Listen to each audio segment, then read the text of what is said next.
Alhamdulillah, wassalatu wassalamu ala Rasulillah Sayyidina Muhammadin bin Abdillah wa ala alihi wa sahbihi wa mawala. Subhanaka la ilma lana illa ma 'allamtana innaka antal alimul hakim. Rabbi shrah li sadri wa yassir li amri wahlul 'uqdatam min lisani yafqahu qawli. Amma ba'du. Alhamdulillahirabbil alamin. Segala puji bagi Allah yang telah memberikan kita banyak sekali nikmat. Alhamdulillah Allah kasih kita kesehatan untuk kita sehingga bisa hadir dalam majelis ini. Majelis yang insyaallah diberkahi oleh Allah. Allahumma sholli ala sayyidina Muhammad wa ala ali sayyidina Muhammad. Bismillahirrahmanirrahim. Mari kita mulai pengajian hari ini dengan membaca surat Al-Isra. Surat Al-Isra ayat 18 sampai ayat 27. Sama-sama. A'udzu billahi minasy syaithanir rajim. Bismillahirrahmanirrahim. Kita baca Fatihah dulu. Alhamdulillahi rabbil alamin. Ar-Rahmanir Rahim. Maliki yaumiddin. Iyyaka na'budu wa iyyaka nasta'in. Ihdinas siratal mustaqim. Siratal ladzina an'amta 'alaihim ghairil maghdubi 'alaihim waladdallin. Amin. Bismillahirrahmanirrahim. Man kana yuridul 'ajilata 'ajjalna lahu fiha ma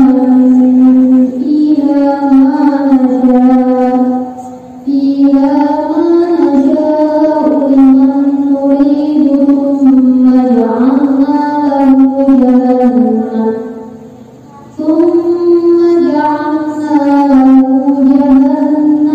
yaslaha madhmuman madhura. Wa man arada al-akhirata wa sa'a laha sa'yaha wa huwa mu'minun fa ulaika kana sa'yuhum mashkura.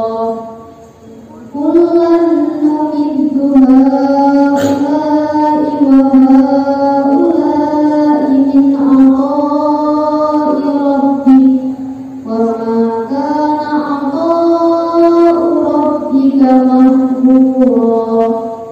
Unzur kaifa faddalna ba'dahum 'ala ba'd walal akhiratu akbaru darajatin wa akbaru tafdila.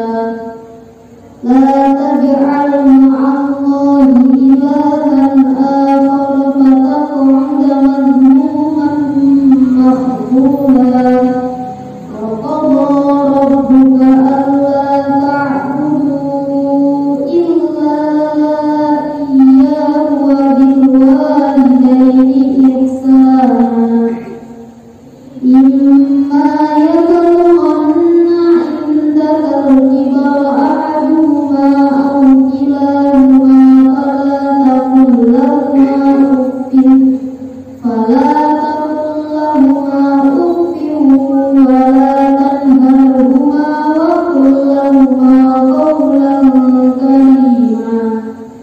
Wakhfid lahuma janaha dhulli minar rahmati wa qur rabbirhamhuma kama rabbayani shaghira. Rabbukum a'lamu bima fi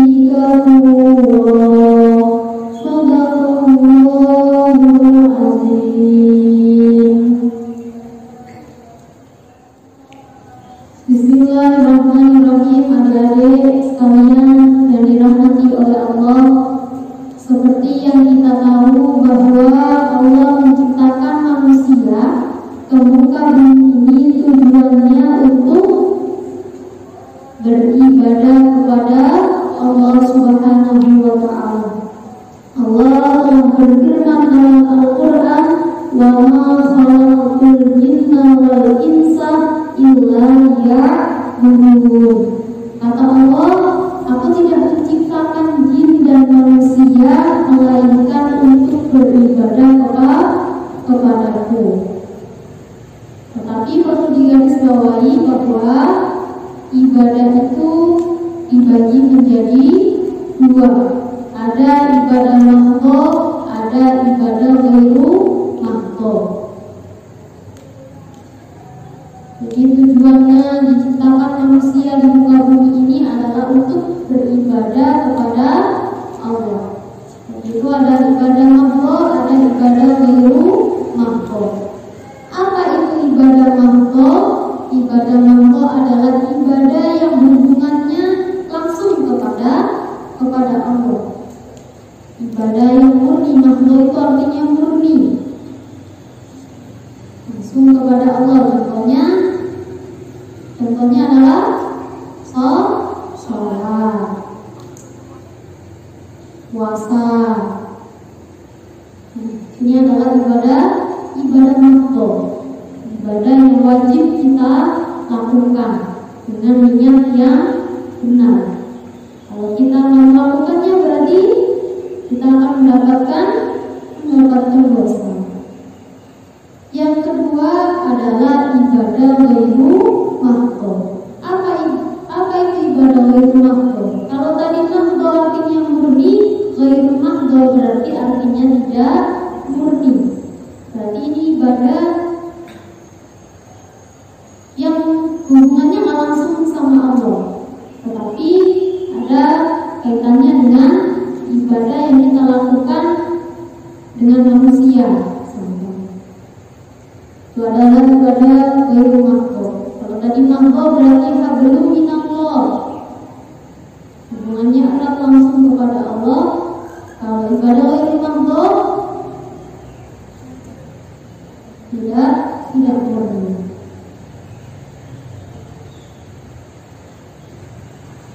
Ibadah ghairu mahdho atau tadi tidak murni tadi, yang ibadah ini pelaksanaannya dilandaskan dengan niat untuk mencari ridho dan pahala dari Allah Subhanahu wa Ta'ala.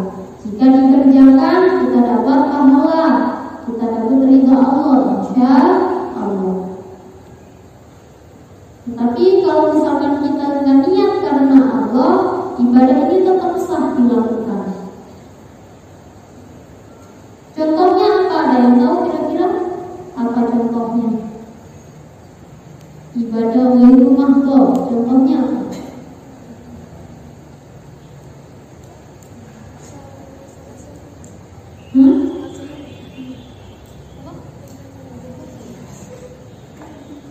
Nah, contohnya adalah ini yang kalian lakukan sekarang. Apa? Menuntut ilmu, ngaji. Kalau kalian nggak niat karena Allah, ibadahnya tetap sah kan? Tetap sah. Kalau sholat niatnya nggak karena Allah, apakah tetap sah? Enggak. Sholatnya nggak sah. Tetapi kalau menuntut ilmu, tetap juga harus diniatkan dengan niat yang baik. Apalagi contohnya ibadah ghairu mahdho.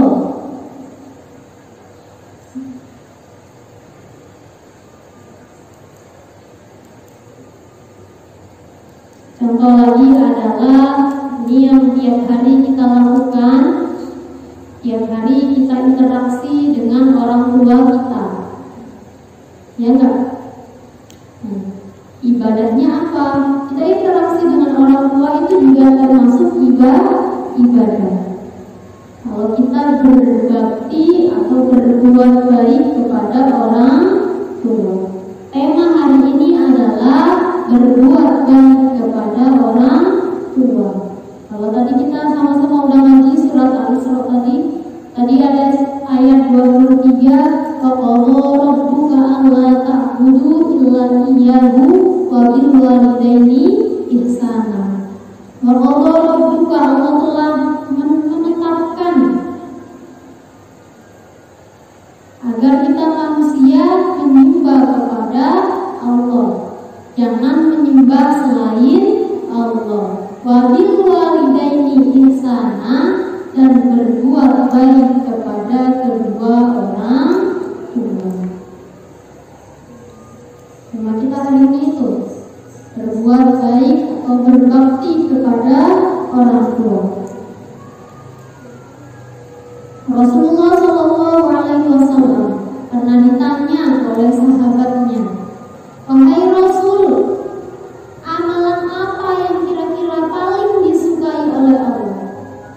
Rasulullah menjawab, amal yang paling disukai oleh Allah adalah yang pertama, sholat tepat pada waktunya. Apalagi ya Rasul? Rasulullah menjawab, birrul walidain. Apa itu birrul walidain? Berbakti kepada kedua orang tua. Rasulullah juga bersabda, ridhollahi ridhol walidain. Ridho Allah itu tergantung pada ridho orang tua. Rasulullah bisukihima, dan kemurkaan Allah ada pada kemurkaan orang tua. Hadis-hadis yang kita belajar tadi, kita tahu bahwa berbuat baik kepada orang tua adalah amal yang paling dicintai oleh Allah. Bahkan Allah telah memutuskan bahwa ridhonya itu, ridho orang tua itu tepat langsung di bawahnya ridho Allah. Kalau orang tua nggak ridho, berarti Allah nggak ridho. Ini pertanyaannya. Maka apa kewajiban kita sebagai anak kepada kedua orang tua kita, supaya amal yang kita kerjakan itu adalah amal yang paling dicintai oleh Allah? Kewajiban kita terhadap orang tua adalah yang pertama, kita harus mencintai keduanya dengan tulus dan menghormatinya. Di sini Allah sudah menetapkan Allah sudah menetapkan, tidak bisa ditawar lagi. Berbakti kepada orang tua itu sudah tidak bisa ditawar lagi. Gimana kalau kemarin orang tua kita itu tidak mendidik kita dengan benar misalkan, atau orang tua kita itu cerewet, kita diomelin sama orang tua. Gimana kalau saya diterlantarkan sama orang tua? Apakah tetap saya harus berbakti kepada orang tua? Jawabannya adalah tetap harus berbakti kepada orang tua. Meskipun misalkan orang tuanya kurang benar. Karena itu tadi Allah sudah memutuskan, Allah sudah menetapkan bahwa kita harus berbakti kepada orang tua. Ini adalah kewajiban sebagai anak adalah berbakti kepada orang tua.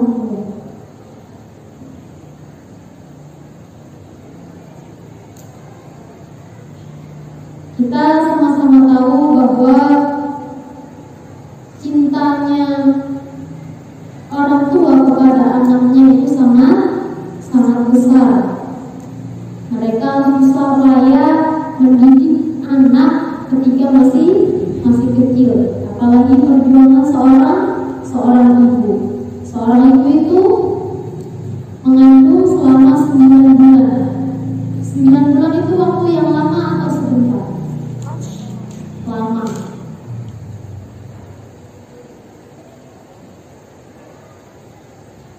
Beliau melakukan meskipun sakit, tapi beliau tetap menahannya, apalagi ketika melahirkan.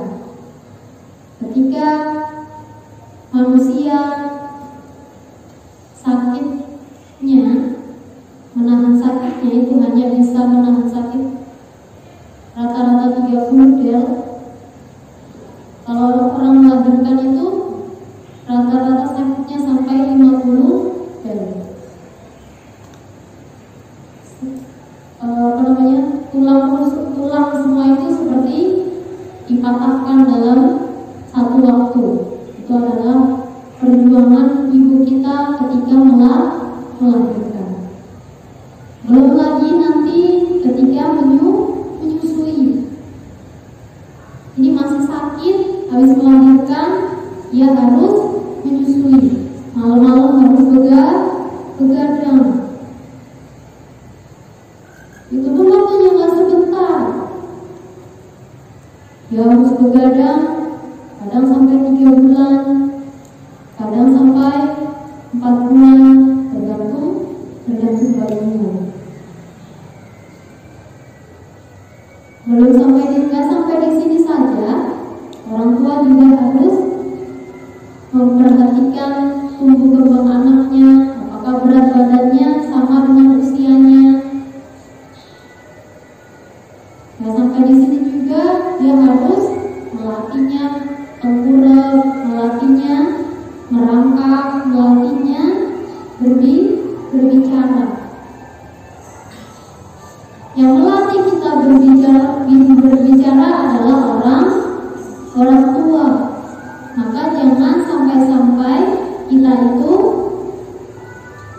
mendebat orang tua.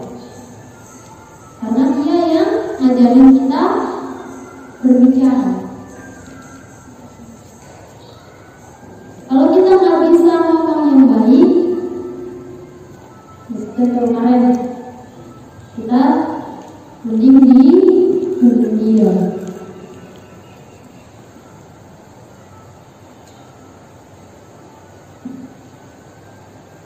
Adik-adik yang insya Allah dirahmati oleh Allah, tadi lanjut pada kewajiban kita terhadap orang tua, yaitu yang pertama mencintai keduanya dengan tulus. Kita harus menghormati orang tua, berperilaku dan bersikap yang dapat membuat hatinya senang.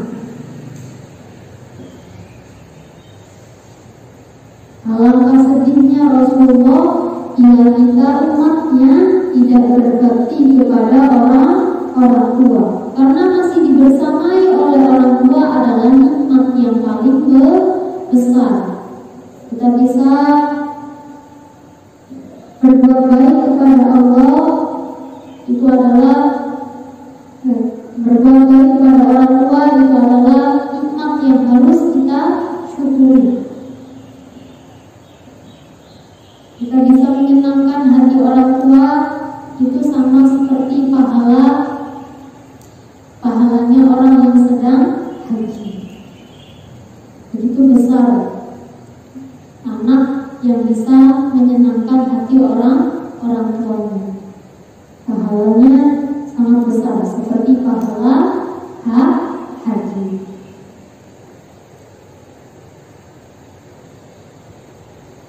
Rasulullah sudah bersabda, tidaklah seorang memandang kepada ayah ibunya dengan pandangan kasih sayang, melainkan karena Allah menetapkan baginya pahala haji yang diterima. Tiap hari kalau kita mau kemana-mana, mau sekolah, pulang sekolah, kita jaga, kita cium tangan kedua orang tua kita. Kita juga harus meminta doanya agar segala urusan kita lancar, diberi kelancaran oleh Allah. Kita juga jangan lupa mendoakan terhadap kedua orang tua kita. Karena kita nggak tahu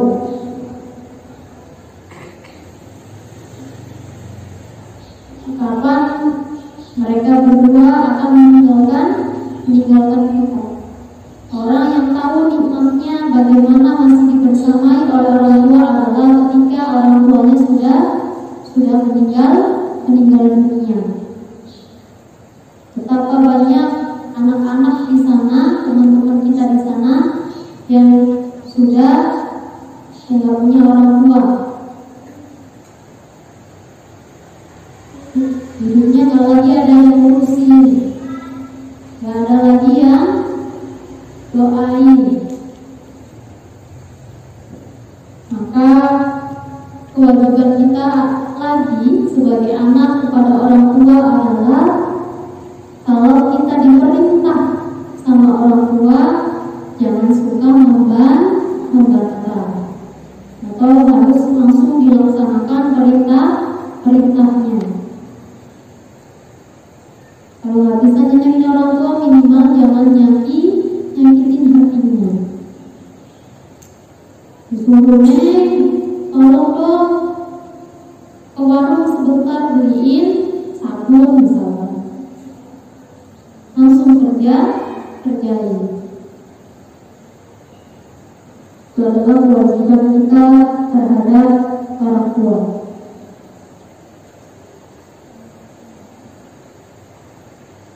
Akhlaknya, adabnya kita terhadap orang tua juga adalah jangan tertawa terlalu kencang kalau di hadapan orang tua. Jangan meninggikan suara.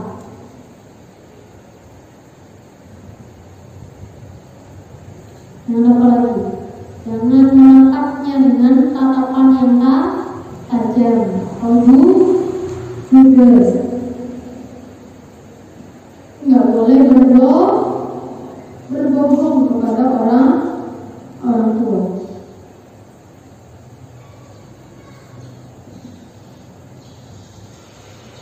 Kita sering sekali mendengar dongeng atau mendengar cerita-cerita tentang orang yang berbakti kepada orang tua, itu balasannya apa. Kita juga sering mendengar cerita-cerita kalau orang durhaka kepada orang tua, maka dia dapat balasan apa, gitu. Contohnya apa kalau dongeng? Maling kundang,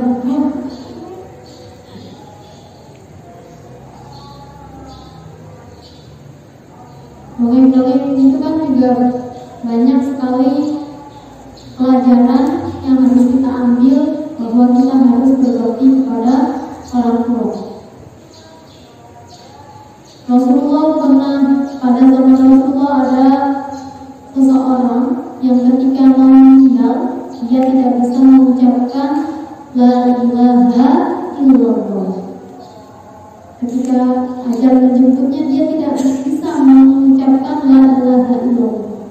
Rasulullah lalu bertanya kepada sahabatnya, wahai sahabat, mengapa orang ini tidak bisa mengucapkan la ilaha illallah? Sudah dituntut sama Rasulullah, tetapi tetap nggak bisa mengucapkan kalimat itu, kalimat la ilaha illallah. Rasulullah, sahabatnya lalu menjawab, ya Rasul, orang ini adalah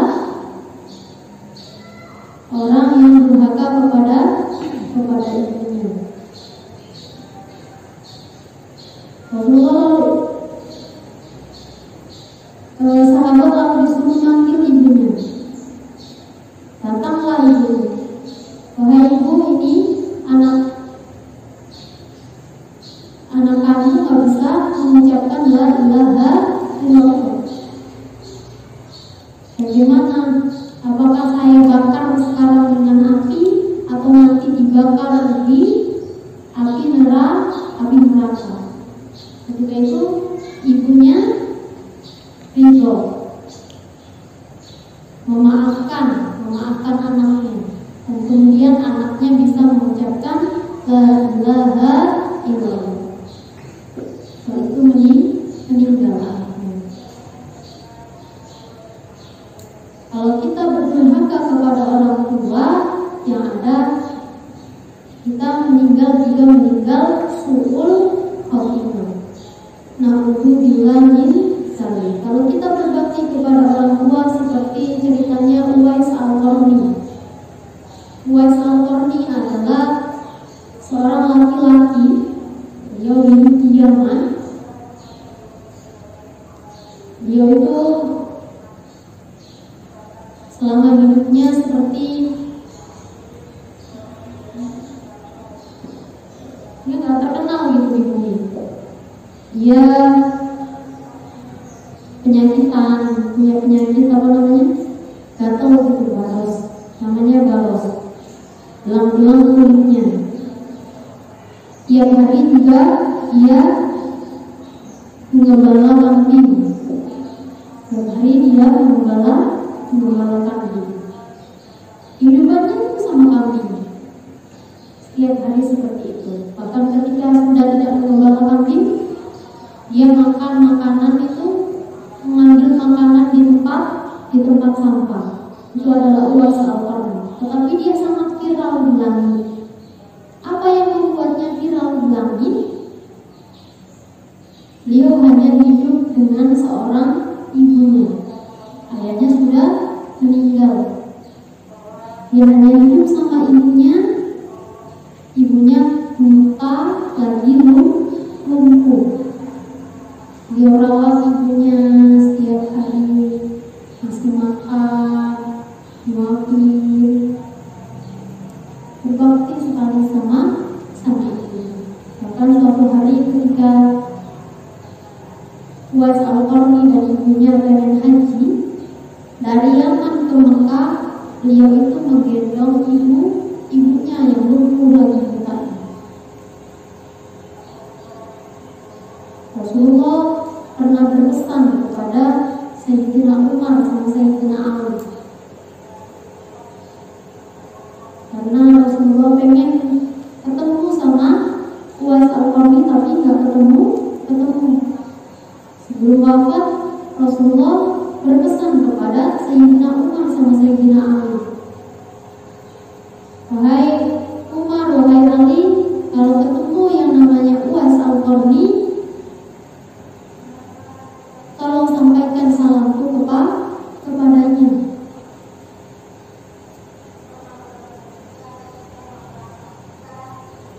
Beliau selalu berzikir kepada Allah ketika mengembala kambing. Nah, ketika wukuf di padang Arafah, Sayyidina Umar ini sudah menjadi khalifah, berarti menjadi presidennya. Ketika wukuf di padang Arafah, adakah di antara ini? Umar ini bertanya kepada semua yang ada yang wukuf, yang sedang berwukuf di padang Arafah, adakah kalian yang bernama Uwais Al-Qarni? Adakah yang kenal sama Uwais Al-Qarni? Lama nggak ada yang jawab. Uwais Al-Qarni ini, karena beliau adalah kekasih Allah, beliau minta bahwa penyakit yang tadi itu, barasnya tadi yang belang-belang itu tadi, minta disembuhkan oleh Allah. Tetapi disembuhkan juga sama Allah, tetapi disisakan di bagian tiang. Itu untuk menjadi pertanda bahwa beliau akan mensyukuri nikmat Allah. Betapa Allah mencintai Uwais Al-Qarni. Adik-adik sekalian, insya Allah dirahmati oleh Allah, yang dapat kita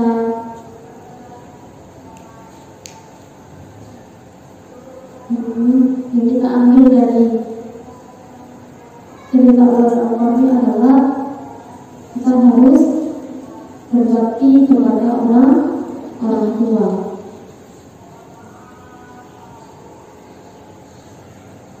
Karena tadi ridho Allah bergantung kepada ridho orang orang tua. Bahkan dalam hadis juga Rasulullah SAW bersabda, "Birrul walidain afdalu minas sholati was shadaqah